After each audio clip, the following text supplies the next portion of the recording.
قدسی میں مالک و مختار رب ذوالجلال فرماتا ہے کہ اے محبوب، اگر آپ نہ ہوتے تو میں آسمان اور زمین اور جنات اور فرشتوں کو پیدا نہ فرماتا۔ بے شک اللہ رب ذوالجلال نے سب سے پہلے میرے نبی کے نور کو پیدا فرمایا۔ بے شک خدائے ذوالجلال کا پہلا ارادہ میرے نبی تھے۔ بے شک اللہ رب ذوالجلال کی پہلی چاہت میرے نبی تھے۔ وہی محبوب کہ جن کے قدموں کی دھول پر عرش ناز کرے، جن کے تبسم سے چاند شرمائے، جن کے اخلاق سے دنیا جگمگائے، اور جن کے نام مبارک پر رب خود درود بھیجے، جو رحمت للعالمین ہے تمام مخلوقات کے لیے، چاہے مسلمان ہوں یا غیر مسلم ہوں، جنات ہوں یا فرشتے ہوں، فضاؤں میں اڑتے ہوئے پرندے ہوں یا پانی میں تیرتی ہوئی مچھلیاں ہوں،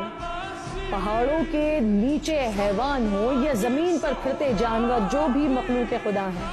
ان کے لیے سایہ رحمت میرے آقا و مولا سرور کائنات سرکار دو عالم احمد مجتبی محمد مصطفیٰ صلی اللہ علیہ وآلہ وسلم ہے۔